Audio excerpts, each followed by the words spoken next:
Hello everyone, দেখো আজকে আমার বার্থডেতে আমার কি ভালো সব গিফট পেয়েছি।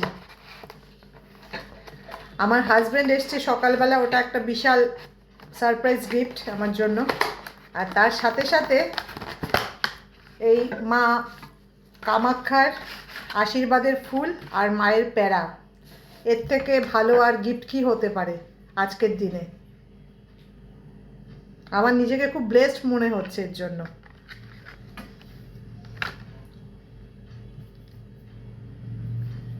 অসাধারণ। মাকে আমি অনেকবার দর্শন করেছি, অনেকবার পুজো দিয়েছি, কিন্তু এরকম আজকের দিনে ঘরে বসে আমি এরকম মায়ের ভোগ আর মায়ের আশীর্বাদের ফুল পেয়ে যাচ্ছি, এটা কিন্তু আমার জন্য অনেক। ঠিক আছে, আজকে তাহলে এতটাই থাক, আবার কালকে তোমাদের সঙ্গে দেখা হবে। সকলে ভালো থেকো, টাটা।